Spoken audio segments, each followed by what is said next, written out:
ఏదన్నా ఎన్టీఆర్ గారి నుంచి సినిమా ఎక్స్పెక్ట్ చేస్తున్నారు చాలామంది. దేవర వచ్చి ఇప్పటికి చాలా రోజులైంది. నెక్స్ట్ వచ్చే సినిమాలు ఏంటి, కెరీర్ ఎలా ఉండబోతుంది ఎన్టీఆర్ గారికి? కొంచెం లేట్ అయినా కానీ కొంచెం అయితే అక్కడక్కడ సర్ప్రైజ్ ఇస్తూ మంచిగా హ్యాపీనెస్ని ఇస్తాడు ఫ్యాన్స్కి అయితే. ఎందుకంటే దేవర హిట్ అయిన తర్వాత కొంతమంది ట్రోల్ కూడా చేశారు, ఏముంది సినిమాలో నార్మల్గా ఉందన్నట్టుగా. అరే బాబు, మన వాళ్ళే కాదు జపాన్లో కూడా ఇట్లా పూనకాలు ఊగుతున్నారు.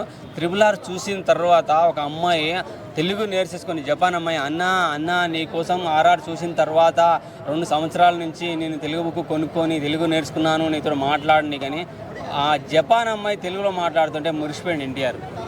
సో రీసెంట్గా మళ్ళీ మిమ్మల్ని ఈ విధంగా కలిసినందుకు చాలా హ్యాపీగా ఉందని చెప్పేసి తన అన్న కళ్యాణ్ రామ్ ఫంక్షన్లో, ఇది అర్జున్ సన్న వైజయంతి ఫంక్షన్లో కలిశాడు. మిమ్మల్ని అందరినీ ఇలా కలుసుకున్నందుకు చాలా సంతోషంగా ఉంది.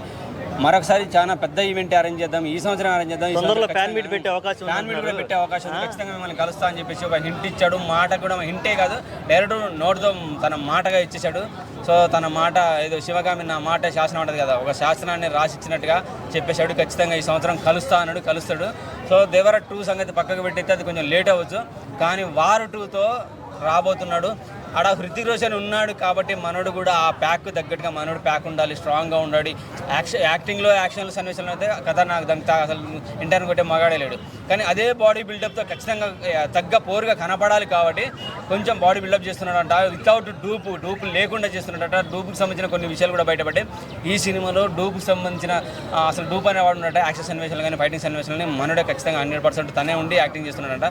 సో అతిపెద్ద సినిమా రాబోతున్నది వార్ 2 రూపంలో. సో ఇండియా లెవెల్లో రిలీజ్ అవుతుంది కాబట్టి ఖచ్చితంగా బ్లాక్ బస్టర్ కొడుతాడు. ఫ్యాన్స్కి అయితే గొప్ప సంతోషమైన పండుగ అనుకోవాలి అయితే. ఇది చాలా మంది ఫ్యాన్స్ ఏమంటున్నారంటే, అన్న నీకు డ్యూయల్ రోల్స్ వద్దు, అంతేకాదు వేరే స్టార్తో కూడా వద్దన్న, నీ క్రెడిబిలిటీ పోతుంది. ఇప్పటివరకు RRRలో చేసావు, అది కూడా అటు మిక్స్డ్ అయిపోయింది. తర్వాత దేవరాలో 2 క్యారెక్టర్లు అన్నావు, అది కూడా ఇంకా అర్థం కాని పొజిషన్లో. ఇప్పుడు వార్ 2లో మళ్ళీ ఇంకో సబ్ క్యారెక్టర్.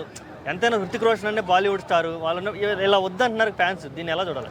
ఒక విధంగా మంచిదే, కానీ ఏంటంటే ఇటువంటి సన్నివేశాలు ఇలా 2 వచ్చినప్పుడు ఇతర హీరో చేసినప్పుడు ఏంటంటే తనలో ఉన్న సత్తా ఇంకా బయటపడుతుంది. ఎన్టీఆర్ ఒక్కడే చూసిండు అనుకోండి, అందరిని మించిన నటుడు రాని అనుకుంటాం.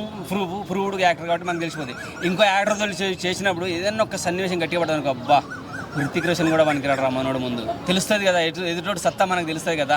మనోడుకు ఇప్పుడు చూడు, ఒక సినిమాలో హీరో స్ట్రాంగ్నెస్ బయటపడాలంటే విలన్ చాలా స్ట్రాంగ్గా ఉండాలి. సో అదే రూపంలో ఇప్పుడు హృతిక్ రోషన్కి ఎన్టీఆర్కి పోటీ పడుతుంది అనుకుందాం.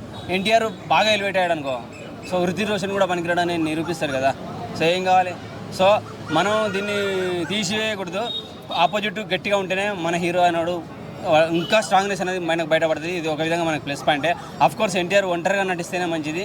అతిపెద్ద బ్లాక్ బస్టర్ హిట్లు ఇచ్చే అవకాశాలు ఉంటాయి. ఓకే అండి, థ్యాంక్ యూ సో మచ్.